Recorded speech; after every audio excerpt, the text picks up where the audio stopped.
मेरा नाम दीप्ति अग्रवाल है। मैं सहायक आचार्य राजनीति विज्ञान आर.डी. गर्ल्स कॉलेज भरतपुर में कार्यरत हूँ। आज मैं बीए पार्ट थर्ड का जो पहला टॉपिक है प्लेटो, उसके विषय में चिंतन करेंगे। प्लेटो का अगर हम समय देखें तो वो है 428 से 347 ईसा पूर्व। प्लेटो का जन्म यूनान के एक नगर राज्य एथेंस में हुआ। इनके बचपन का नाम एरिस्टोक्लीज था। यानी अगर हम सबसे पहले प्लेटो का एक सामान्य जीवन परिचय, उसकी रचनाएं, उसकी अध्ययन की पद्धति के बारे में चिंतन करेंगे, जानेंगे। प्लेटो ने अपने समय में जो देखा, एथेंस की व्यवस्था को देखा, अव्यवस्था को देखा, उसका उसके चिंतन और विचारों पर गहरा प्रभाव पड़ा।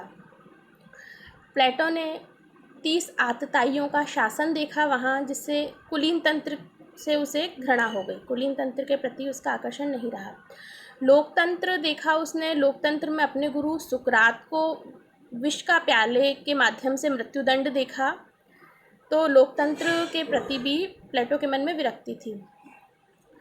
प्लेटो एक ऐसी शासन व्यवस्था की कल्पना की प्लेटो ने, जिसे उसने एक आदर्श राज्य का नाम दिया। एक ऐसा आदर्श राज्य जिसमें दार्शनिक राजा का शासन होगा, वही प्लेटो की नज़र में एक सबसे श्रेष्ठ शासन व्यवस्था होगी। प्लेटो की अगर हम रचनाओं की बात करें तो सबसे प्रमुख रचना जिसमें कह सकते हैं कि प्लेटो के प्राण बसते हैं, वो है उसकी रिपब्लिक। दूसरी रचना है स्टेट्समैन, और तीसरी रचना है लॉज। इसके अलावा भी उसने बहुत सारी रचनाएं की, किताबें लिखी।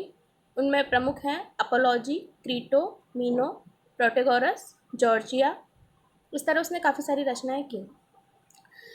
अगर हम देखें कि रिपब्लिक में उसने कौन से प्रमुख सिद्धांत दिए, तो रिपब्लिक का दूसरा नाम है कंसर्निंग जस्टिस, यानी न्याय जो है वो रिपब्लिक का एक बहुत महत्वपूर्ण सिद्धांत है।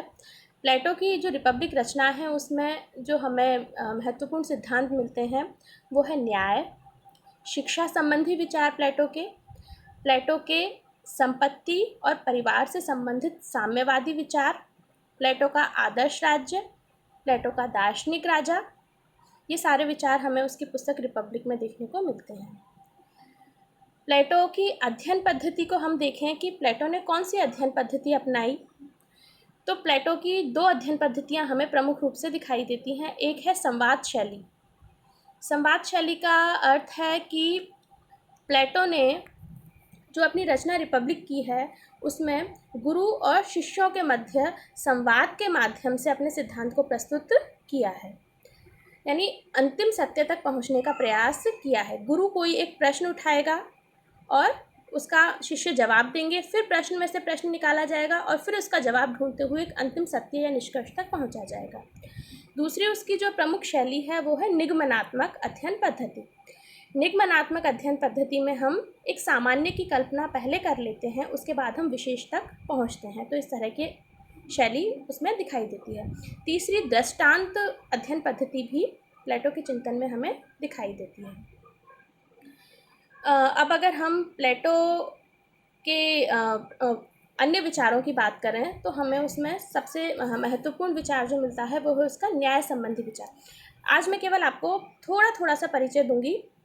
न्याय संबंधी जो विचार है, प्लेटो कहता है कि समाज में 3 वर्ग हों, तीनों वर्ग अपना अपना कार्य करें, कोई किसी के कार्य में हस्तक्षेप न करे, तो समाज में न्याय की स्थापना हो जाएगी। इस तरह जो प्लेटो का न्याय है वो वर्तमान न्याय से भिन्न कार्य विशेषीकरण, कार्य विभाजन और अहस्तक्षेप का सिद्धांत है। प्लेटो के अगर हम साम्यवाद को देखें तो वो साम्यवाद भी मार्क्स के साम्यवाद से बहुत अर्थों में भिन्न है। प्लेटो ने परिवार और संपत्ति दोनों के साम्यवाद की बात करी ताकि एक आदर्श राज्य की स्थापना की जा सके। एक आदर्श राज्य में एक विशेष शिक्षा पद्धति की बात प्लेटो ने करी है। इस शिक्षा पद्धति में प्लेटो ने एथेंस और स्पार्टा दोनों में प्रचलित शिक्षा पद्धति की जो अच्छाइयाँ प्लेटो को लगी उनका समावेश प्लेटो ने किया है। प्लेटो एक ऐसा विचारक है जिसे प्रथम राजनीतिक दार्शनिक कहा जाता है। इनके जो गुरु थे वो सुकरात थे, इनके शिष्य अरस्तु। ठीक है। इसके बाद इन्होंने जिस संस्था की स्थापना करी उसे हम कहते हैं एकेडमी। तो आज इतना ही। इसके बाद अगली श्रृंखला में हम प्लेटो के एक एक विचार को डिटेल से डिस्कस करेंगे। धन्यवाद।